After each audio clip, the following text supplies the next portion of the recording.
우리 서로 인사하시죠. 옆에 계신 분하고. 고난주간에 주님을 생각합시다. 내일 새벽 예배부터는 고난주간이 시작이 됩니다. 그래서 특별 새벽 기도회가 있으니까 여러분 1년에 한 주간이라도 새벽 예배 나오셔서 기도하는 시간을 가지시기를 바랍니다. 그리고 다음 주는 부활주일이 되겠습니다. 새벽 기도는 촛불 예배로 드리겠고 부활주일 절기로 지킵니다. 여러분이 부활주일을 꼭 기억하고 하나님께 부활의 소망을 주신 것을 감사하며 지나시기를 바랍니다. 오늘 이사야서 24장 말씀을 중심으로 해서 온 땅의 심판을 대비하라 하는 제목으로 말씀을 드리겠습니다. 이 이사야서 24장부터 27장까지는 구약의 묵시록이라 합니다. 이걸 이사야의 계시록이라. 왜냐하면 그 모든 언어와 계시의 내용이 요한계시록과 비슷하기 때문에 그렇습니다. 그래서 이것을 Little Apocalypse, 작은 묵시록이라, 혹은 이사야의 묵시록이라 이렇게 말을 합니다. 온 땅 거민에게 심판이 임한다 하는 것이 오늘 24장의 특별한 주제인데요. 이 온 땅 거민에게 하나님의 심판이 임한다 하는 것은 이사야 선지자뿐만이 아니라 모든 선지자들이 다 다루고 있는 주제인 것입니다. 다니엘도 다루었고 에스겔도 다루었고 스가랴, 말라기 선지자들이 예언을 했고 신약에서도 바울이나 베드로나 요한이 강조해서 예언한 바가 뭐냐면 온 땅에 하나님의 심판이 임한다 하는 것입니다. 오늘날은 성경이 아니더라도 사람들이 영화나 책을 통해서 지구의 종말에 관한 얘기들을 많이 다루고 있습니다.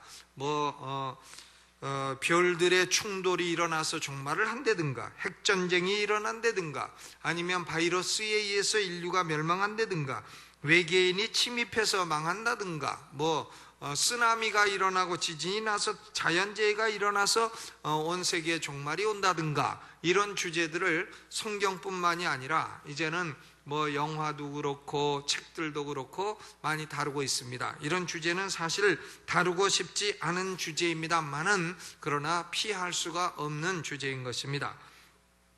이사야 선지자가 예언을 할 때에는 그 예언은 3단계에 걸쳐서 진행이 되었습니다. 1단계는 주로 이스라엘 백성, 유다, 예루살렘을 중심으로 한 예언입니다. 2단계는 주로 이스라엘 주변 국가들에 대한 경고의 예언입니다. 이제 3단계로 넘어가서는 온 세상, 온 땅, 모든 나라, 모든 민족, 모든 사람들에 대한 예언으로 그 포커스를 옮긴 것을 볼 수 있습니다. 그럼 우리는 질문할 수 있어요. 아니, 이사야라고 하는 사람이 이스라엘이라고 하는 한 나라의 선지자가 아니냐? 한 일개 국가의 선지자가 어떻게 온 세상 일을 예언을 하느냐? 이사야라고 하는 사람이 주전 700년 전의 사람이 아니냐? 그런데 그가 어떻게 수천 년, 수만 년 후에 일이 될지 모르는 세상의 종말에 관해서 예언을 하느냐? 참 놀라운 일이라 이렇게 생각하지만 사실은 놀라운 일이 아닙니다. 왜냐하면 이스라엘의 하나님은 온 세상의 하나님이시지 이스라엘만의 하나님은 아니시기 때문에 그렇습니다. 그러므로 선지자들이 예언할 때 그 언어가 이렇게 나갑니다. 하늘이여 들으라, 온 땅이여 들으라 이렇게 나가지 이스라엘만 들을지니라 이렇게 나가지 않습니다. 이스라엘은 단지 하나님이 선택하신 백성으로 하나님은 이스라엘을 통로로 해서 온 세상을 향해 예언의 말씀을 하고 계신 것입니다. 오늘 이사야서 24장의 주제가 온 땅에 임하는 심판이라 그랬는데, 그러면 온 땅에 임하는 심판과 최후의 심판과는 어떤 차이가 있느냐? 이 최후의 심판이라고 하는 것도 역시 이사야서 24장에 나와 있습니다. 거기 21절, 22절을 보시죠. 21절, 22절을 같이 읽어봅니다. 시작. 그날에 여호와께서 높은 데서 높은 군대를 벌하시며 땅에서 땅의 왕들을 벌하시리니 그들이 죄수가 깊은 옥에 모임같이 모음을 입고 옥에 갇혔다가 여러 날 후에 형벌을 받을 것이라 그랬어요. 그날이 최후 심판 날입니다. 그날은 어떤 일이 일어나냐면 하나님께서 하늘의 높은 군대를 벌하신다. 하늘의 높은 군대는 누구냐? 이게 마귀의 세력입니다. 마귀를 따르는 악령 귀신들의 세력인 것입니다.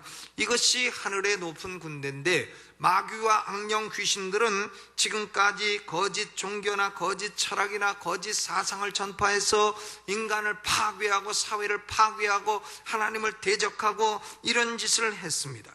그런데 이들을 추종하는 왕들과 그들을 추종하는 불신자들이 다 마치 감옥에 갇혀있는 자처럼 되었다가 그날은 풀려나와서 심판을 받고 영원한 지옥 형벌에 떨어지게 될 것이라. 이것이 최후 심판인 것입니다. 그러므로 최후 심판이라 하는 것은 사단이 그 대상이요, 사단을 따르는 악령들이 그 대상이요, 사단을 추종하는 불신자들이 그 대상인데, 그들에게 개인적으로 영원한 형벌을 선고하는 날이라, 이렇게 볼 수 있습니다. 그러면 온 땅에 임하는 심판이라 하는 것은 뭐냐? 최후 심판이라는 그 날이 이르기 전에 어느 기간에 땅과 그리고 인간 사회 전반에 임하는 심판이라, 이렇게 말할 수 있습니다. 신학자들은 이 온 땅에 임하는 심판을 소위 환난이라, 트리빌레이션이라고 하는 말로서 사용을 합니다. 그런데 저는 성경을 어디를 봐도 환난이 7년만 계속된다, 7년 환난이라, 이런 것은 발견할 수가 없어요. 환난은 계속되는 것입니다. 그리고 최후 심판이 올 때에는 이 환난의 강도와 빈도가 강해지는 것이에요. 그러므로 온 땅에 임하는 심판은, 소위 환난이라 불리우는 이 심판은 개인적이라기보다는 전체적인 심판이요, 이것은 단기간의 심판이라기보다는 최후 심판의 날이 임하기 전에 어느 기간 장기적인 심판이라, 이렇게 볼 수가 있는 것입니다. 그러면 이 환난이라 혹은 온 땅에 임하는 심판이라 하는 것의 특징은 뭐냐? 이사야 선지자는 오늘 24장에 4가지 특징을 말하고 있습니다. 첫째로는 땅이 황폐하게 될 것이다. 땅의 황폐화 현상입니다. 1절을 읽어보시죠. 같이 읽습니다. 시작. 여호와께서 땅을 공허하게 하시며 황무하게 하시며 뒤집어 엎으시고 그 거민을 흩으시리라. 3절 읽어보죠. 땅이 온전히 공허하게 되고 온전히 황무하게 되리라. 여호와께서 이 말씀을 하셨느니라. 또 19절 20절 읽어봅니다. 시작. 땅이 깨어지고 깨어지며 땅이 갈라지고 땅이 흔들리고 흔들리며 땅이 취한 자같이 비틀비틀하며 침망같이 흔들리며 그 위에 죄악이 중함으로 떨어지고 다시 일지 못하리라 그랬어요. 여러분, 땅이 깨어지고 흔들리고 또 땅이 갈라지고 이런 걸 뭐라고 합니까? 지진이라 합니다. 지진. 그러니까 최후 심판이 임하기 전 환난이 오게 되면 온 세상에 지진이 심하게 될 것이다 하는 얘기를 말하는 거예요. 지진이 일어나면 땅은 황폐와 황무화됩니다. 그 땅에 거하는 사람들은 모두 다 흩어지고 죽고 망하게 되는 것입니다. 예수님께서도 최후 심판과 재림 전에는 온 땅에 지진이 심할 것이라고 분명히 말씀하셨어요. 상징적으로 말씀하신 것이 아니라 아주 리터럴하게 말씀하셨어요. 마가복음 13장 8절에 민족이 민족을, 나라가 나라를 대적하여 일어나겠고 처처에 지진이 있으며 기근이 있으리니 이는 재난의 시작이니라. 환난의 시작이니라. 환난, 온 땅에 임하는 심판 기간은 무엇으로 시작이 되느냐? 처처의 기근과 지진으로 시작이 된다 하는 것입니다. 여러분, 우리 대한민국은 얼마나 좋은 나라예요. 환태평양, 이 태평양권 안에 있으면서도 지진이 많지 않은 나라 아닙니까? 그런데 2005년도에 보면 파키스탄에 지진 나서 엄청 죽었습니다. 2006년도에는 인도네시아에 지진 나고 필리핀에 지진 나고 올해도 일본에 지진 났습니다. 몇 년 전에도 일본에 고베에 지진이 나가지고 고베라고 하는 한 도시가 완전히 망가져 버렸어요. 제가 고베를 한번 가봤더니 그걸 일본 사람들은 5년 만에 또다시 세워놨던데, 그거 지진 나면 또다시 완전히 망가집니다. 도시 하나가 완전히 황폐화되는 것이에요. 그러니 이 지진이라고 하는 것이 우리가 참 업수히 여길 것이 아닙니다. 이 태평양 근처에 계속해서 일어나고 있어요. 지진 강도 6도 넘는 것이 벌써 작년 올해에 10건이 넘습니다. 제가 설교를 준비하면서 최근에 일어난 지진 강도 6도 넘는 게 얼마나 되는가 봤더니 10건도 넘어요. 그러니까 이 수천 명의 인명 피해와 수천억의 재산 피해를 동반하는 지진과 쓰나미 피해가 계속 일어나고 있는 것을 볼 수가 있습니다. 일본 사람들이 우리 한국 보고 야 니네는 물 하나 못 막냐 이랬습니다. 그런데 미국 사람들도 야 후진국들은 치산치수를 잘 못한다 그러더니 자기네도 뉴올리언스에 그 카툴이 나오니까 도시 하나가 싹 망해버립니다. 도시 하나가 뚝방 하나 잘못 쌓아가지고 그거 무너지니까 도시 하나가 싹 물을 들어가니까요 완전히 다 망가져버리고 도시 하나가 완전히 폐허가 돼버립니다. 그러니까 보세요, 지진이라든가 땅이 흔들리는 이 일은 얼마나 사회를 황폐하고 땅을 황폐하는가. 그러니까 이 최후 심판이 가까워지고 온 땅에 임하는 심판이 임하면 첫째로는 지진이 일어나 땅이 황폐화됩니다. 두 번째로는 사회가 혼란화됩니다. 사회의 혼란화 현상이 오게 됩니다. 1절 후반과 2절을 읽어보죠. 1절 후반, 그 거민을 흩으시리니. 2절, 백성과 제사장이 일반일 것이며 종과 상전이 일반일 것이며 비자와 감호가 일반일 것이며 사는 자와 파는 자가 일반일 것이며 체급하는 자와 채용하는 자가 일반일 것이며 이자를 받는 자와 이자를 내는 자가 일반일 것이라 그랬습니다. 온 땅의 심판이 임하면 정치인이든 종교인이든 경제인이든 이 심판을 모면할 수 있는 사람은 아무도 없다는 겁니다. 나는 돈이 있어서 이자를 받아먹고 살고 있으니 괜찮을걸, 나는 출세했으니 괜찮을걸, 나는 이만큼 종교적인 일을 했으니 괜찮을걸, 나는 건물을 가지고 이자를 받아먹고 살고 있으니 괜찮을걸, 이런 껄이 통하지 않게 된다는 것이에요. 사회 전반에 예외 없이 혼란이 오게 된다 하는 사회 혼란화 현상이 오게 된다는 것입니다. 세 번째로는 인간의 연약화 현상이 옵니다. 4절 읽어보죠. 4절 시작.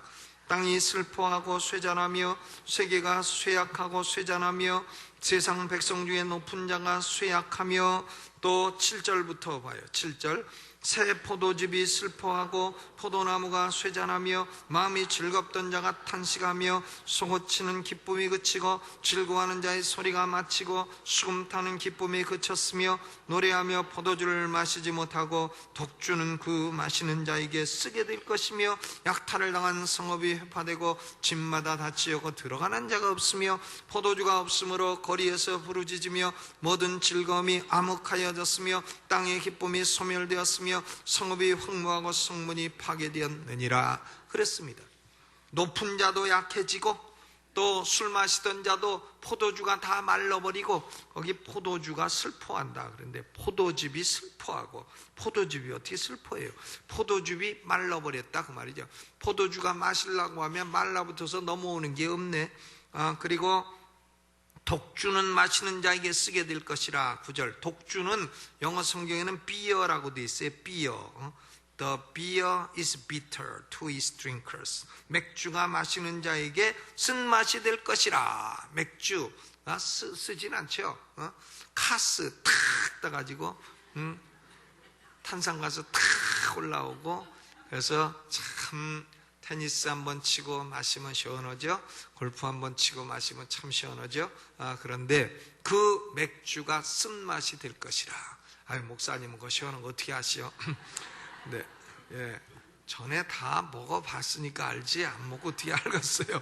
그런데 참 5대양 6대주 김양 이양 박양 문양 또 6대주 소주 맥주 양주 탁주 독주, 이런 5대양 6대주가 다 쓴맛이 될 것이다.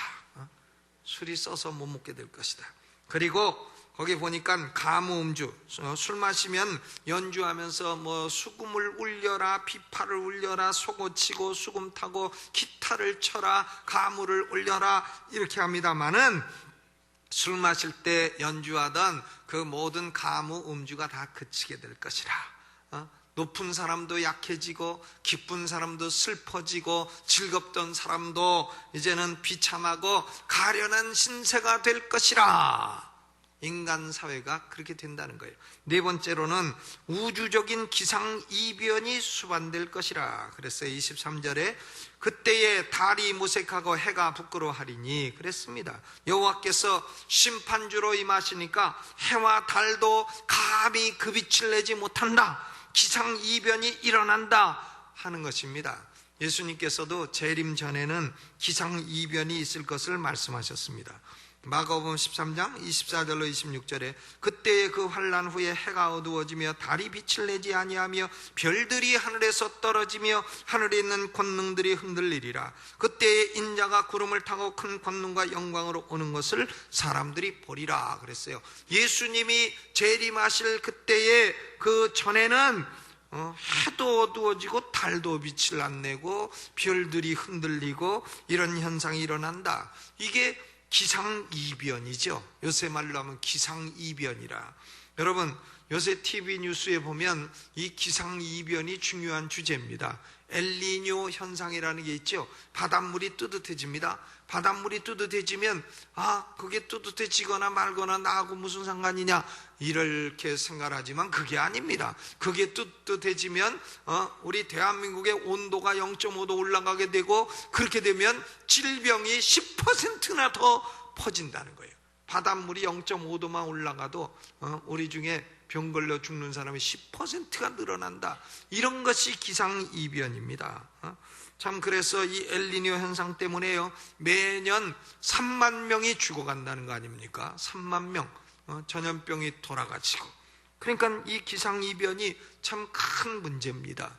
예수님이 재림하시기 전에 온 땅의 심판이 임할 때에는 이처럼 땅에도 지진 나고 기상에도 이변 생기고 인간 사회도 혼란해지고 인간은 기쁨이 없어지고 슬퍼지고 연약해질 것이다. 이런 때가 올 것이다 그 말이죠. 이런 때는 지금도 진행이 되고 있어요. 그러나 주 예수의 재림이 가까우면 이 빈도가 많아지고 강도가 강해질 것이라. 그래서 우리가 예수님 재림 직전에 있는 이런 온 땅에 임하는 심판을 가리켜서 대환란이라 혹은 환란이라 이런 단어를 사용을 하는 것입니다. 이것은 언제 올지는 몰라요. 그러나 분명히 옵니다. 왜 그러냐면 주께서 말씀하시기 때문인 것입니다. 그렇다면 왜 온 땅과 그 거민에게 하나님은 이런 심판을 내리시느냐? 원인이 5절에 나와 있습니다. 5절 같이 읽어보죠. 시작. 땅이 또한 그 거민 안에서 더럽게 되었으니 이는 그들이 율법을 범하며 율례를 어기며 영원한 언약을 파하였음이라 그랬어요. 세 가지 이유가 나와 있죠. 첫째는 땅이 거민으로 말미암아 더러워졌다. 땅이 더러워졌다. 인간은 땅을 더럽히는 존재예요. 우리가 환경학적으로 더럽혔다 그런 얘기가 아니고 죄로 말미암아 땅이 더럽게 되었다 하는 얘기입니다. 하나님이 원래 창조하신 땅은 순수하고 깨끗한 땅입니다. 그런데 아담 하와가 범죄한 이후로 땅도 가시를 내고 엉겅퀴를 내고 죄악의 이용물이 되었습니다. 땅에서 나는 농산물도 죄악의 이용물이 되었습니다. 저는 요새 미숫가루를 아침에 먹어요. 우리 집사님 곡물가게에서 사오기 때문에 제가 먹는 미숫가루는 믿음직한 미숫가루예요. 검은 콩, 검은 깨, 그리고 현미, 그리고 찹쌀 이 네 가지를 섞어서 쪄서 갈아갖고 먹는 겁니다. 그래서 2달 먹었더니 5kg가 싹 빠졌어요. 살 빼기 원하는 분은 아침을 미숫가루로 드시기를 바랍니다. 그런데 다른 데서 먹는 미숫가루는 믿을 수가 없습니다. 요새요, 이 검은 쌀 있죠? 검은 쌀, 그거 흰 쌀에다 물들인 쌀이 있습니다. 검은 깨, 흰 깨에다가 검은 물들인 깨가 있습니다. 중국에서 넘어오는 검은 깨 믿을 수가 없어요. 검은 쌀 믿을 수가 없습니다. 조기를 사가지고 묵직하니 먹을 만하다 믿을 수가 없어요. 그 안에 뭐가 들어있습니까? 납덩어리가 딱 들어있어서 그거 끓여 먹으면 납물을 먹는 겁니다. 또 조기가 색깔이 참 노랗고 이거 말리면 영광물비 되겠다, 꿈 깨세요. 그거 물들인 겁니다. 노란 물.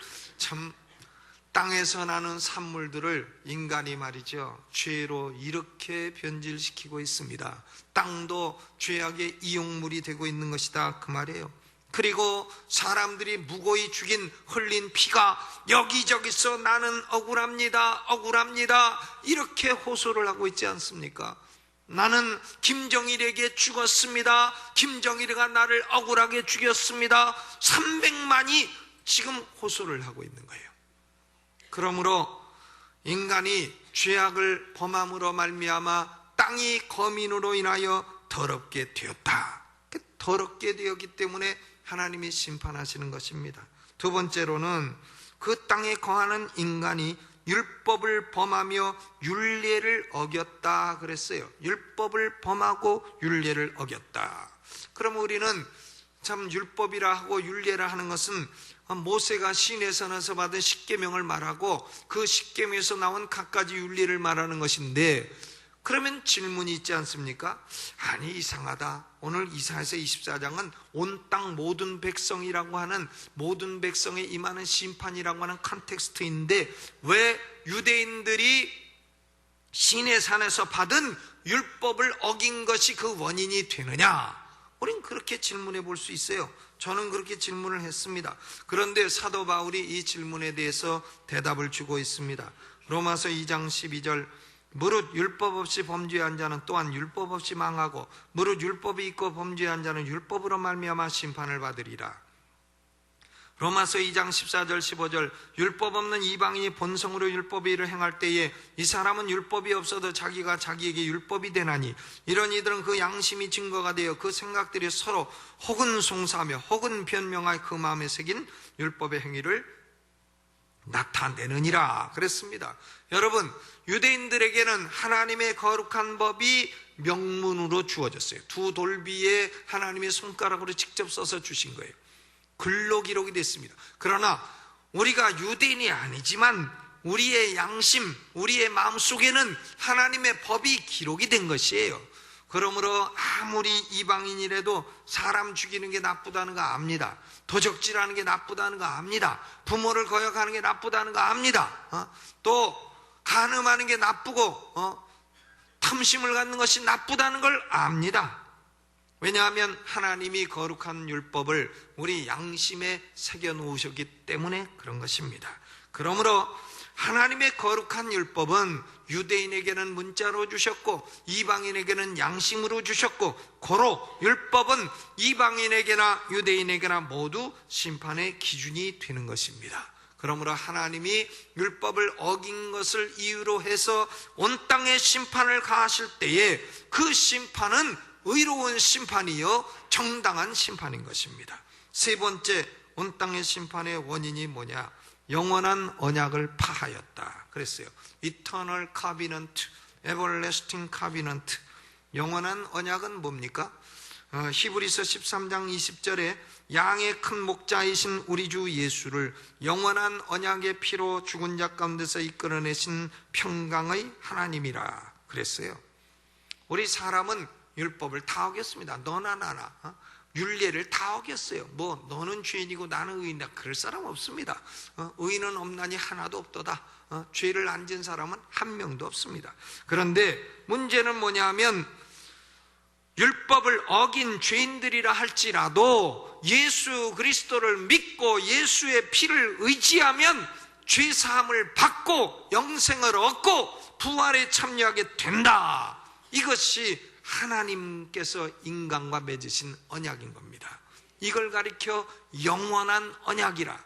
이것이 바로 복음인 것입니다. 이 언약의 기원은 영원전에 영원하신 하나님께 있는 것이요, 이 언약은 영원까지 지속되는 언약이므로 이것을 영원한 언약이라 말하는 거예요. 물론 성경에는 뭐 영원한 언약이라고 말한 다른 구절도 있어요. 노아 언약도 영원한 언약이라고 했고 그랬습니다만은, 그러나 오늘 본문이 말하는 영원한 언약을 파한 것은 곧 뭐냐면 예수 믿으면 죄사함을 받고 영생을 얻는다고 하는 이 언약을 인간들이 어겼다는 겁니다. 독생자를 보내셔서 피를 흘리게 하시고 죄인들의 죄를 용서하시는 하나님의 사랑을 거역하는 것이 온 땅에 심판이 임하는 가장 중요한 원인인 것입니다. 그러므로 저주가 땅을 삼켰고 그 중에 거하는 자들이 정죄함을 받게 되었다, 이렇게 6절에 기록이 되어 있습니다. 그러나 예수 그리스도를 구주로 믿는 자들에게는 로마서 8장 31절 39절이 증거하는 대로 송사할 자도 없고 정죄할 자도 없고 하나님의 사랑에서 끊을 자도 없는 줄로 믿으시기를 주의 이름으로 축원합니다. 그런데요, 이렇게 환난이 임하고 온 세상은 죽겠다고 난리를 치는데에도 노래 부르는 사람들이 있습니다. 이 가운데서 노래를 부르고 찬송하는 사람들이 있어요. 그런 사람들이 어떤 사람들이냐? 13절, 14절, 15절을 같이 읽겠습니다. 시작. 세계 민족 중에 이러한 일이 있으리니 곧 감람나무를 흔능 같고 포도를 거둔 후에 그 남은 것을 주움 같을 것이니라. 무리가 소리를 높여 부를 것이며 여호와의 위엄을 인하여 바다에서부터 크게 외치리니 그러므로 너희가 동방에서 여호와를 영화롭게 하며 바다 모든 섬에서 이스라엘 하나님 여호와 이름을 영화롭게 할 것이라. 땅끝에서부터 노래하는 소리가 우리에게 들리기를 의로운 신자에게 영광을 돌리세 하도다. 아멘. 이런 환난이 임하여 사람들이 다 슬퍼하고 괴로워하고 죽겠다 하는 판국에도 노래를 부르고 찬양을 하고 하는 사람들이 있습니다. 그 사람들이 누구냐? 바로 남은 자들이에요. 남은 자, the remnant, 남은 자인 것입니다. 감람나무를 흔들어 올리브를 추수할 때 꼭대기에는 올리브가 그래도 몇 개는 달려있는 것처럼, 또 포도를 다 추수해도 포도 땅에 떨어진 몇 개의 포도는 있는 것처럼 이렇게 남은 자가 있다는 것입니다. 홍수로 세상이 멸망할 때에도 다 망했느냐? 아닙니다.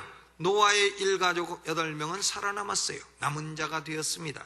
엘리야가 이세벨에게 쫓겨 나만 여호와의 선지자로 남았다고 탄식을 할 때에도 하나님께서는 아니니라, 바알에게 무릎 꿇지 아니한 7,000명이 있느니라, 이렇게 말씀하신 하나님이신 것입니다. 여러분, 우리 대한민국 사회는요, 요 사이는 어떻게 된 건가? 하여간 목사 잘못한 거 그거 찾아내가지고 아주 공개하는 게 무슨 스포츠인가 봐요. 교회 부패하고 타락한 거 그거 긁어내가지고 공개하는 게 아주 무슨 큰 영하는 것처럼 하고 있습니다. 물론 교회는 목사든 부패하고 타락된 건 고쳐야죠. 고쳐야 됩니다. 목사든 교회든 부패하고 타락한 건 안 됩니다. 그런데요, 여러분, 이 세상 인류 역사 존재한 가운데 교회가 그렇게 깨끗해 본 적이 있습니까? 저는 교회 역사 전문가인데요, 1세기부터 21세기 교회를 봐도 교회가 깨끗했다 하는 시대는 단 한 시대도 없습니다.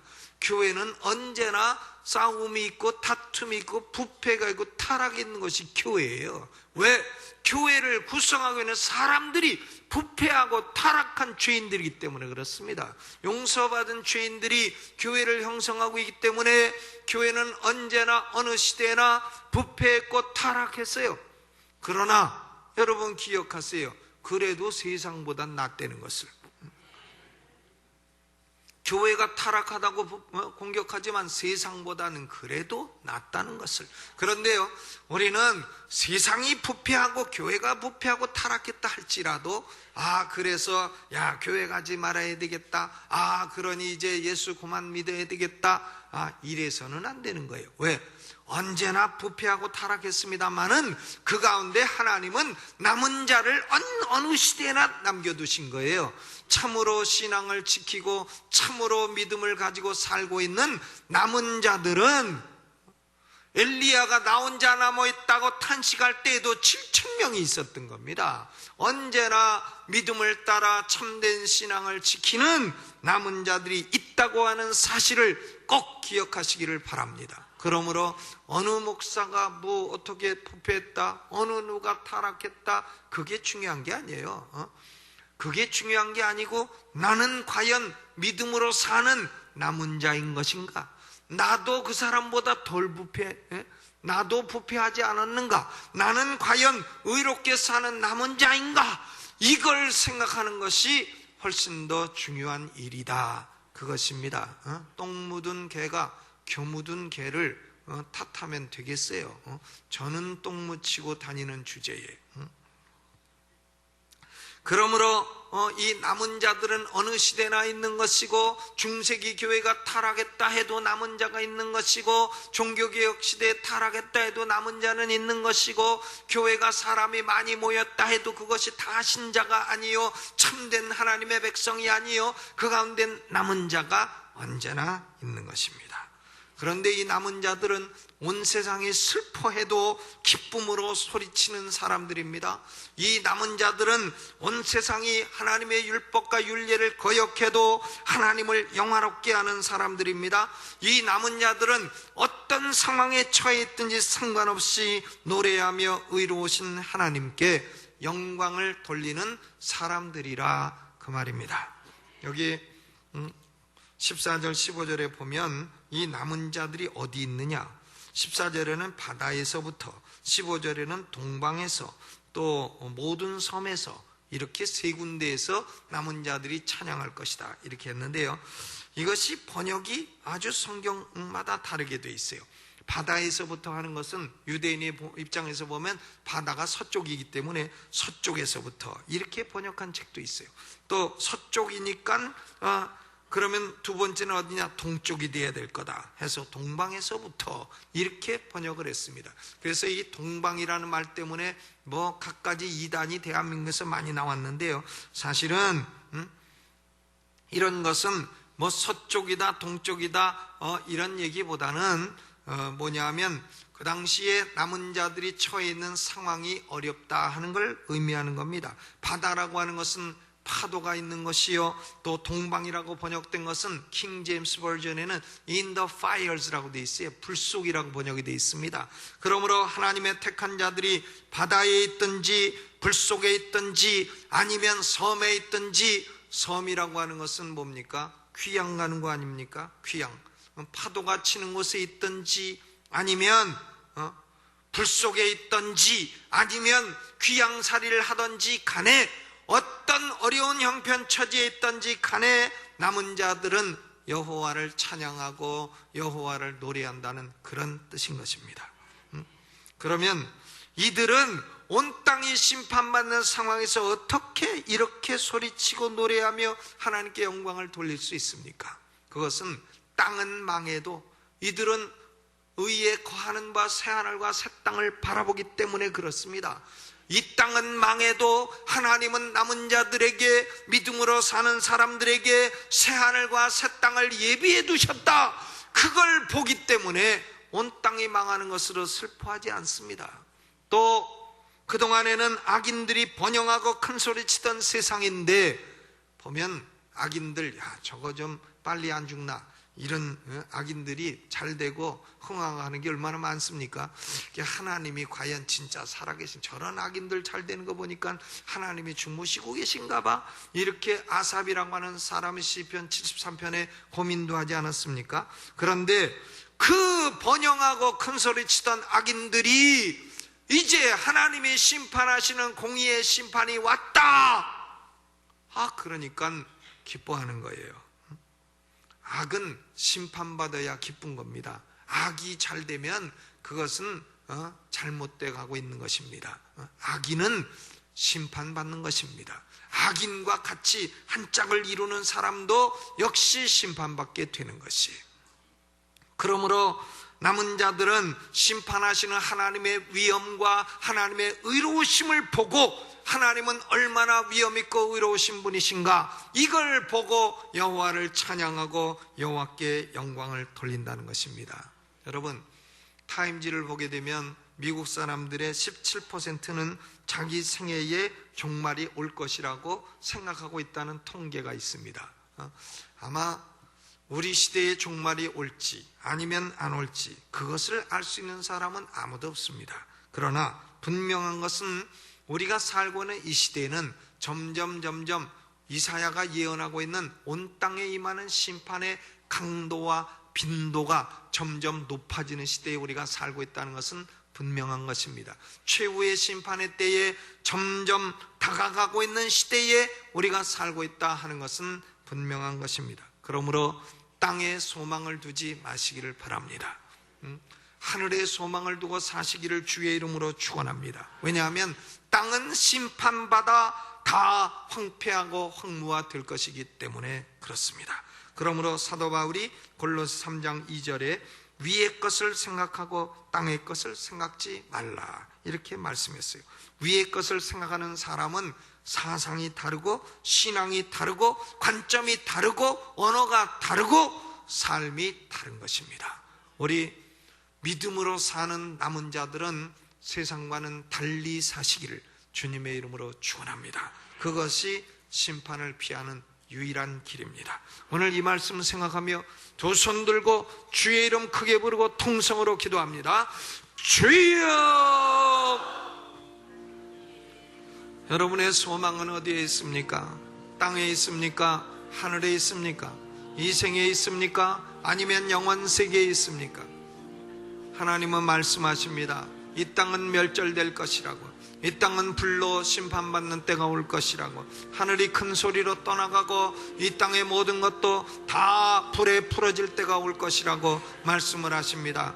이 땅은 유토피아로 가지를 않습니다. 이 세상은 좋아지질 않습니다. 이 세상은 악해집니다. 멸망으로 향해 가고 있습니다. 이 멸망하는 세상 가운데 오로지 예수 그리스도는 구원의 이름이요 유일한 이름입니다. 예수를 믿고 믿음으로 사는 남은 자들은 환난도 두려워하지 않습니다. 심판도 두렵지 않습니다. 심판 가운데도 기뻐하고 바다에 있든지 불 속에 있든지 아니면은 섬에 갇혀 있든지 간에 우리는 여호와를 찬송하며 살아갈 수 있습니다. 왜냐하면 의에 거하는 바 새하늘과 새 땅을 바라보기 때문입니다. 하나님의 경고의 말씀을 아버지 조롱하는 자가 되지 말게 하여 주옵소서.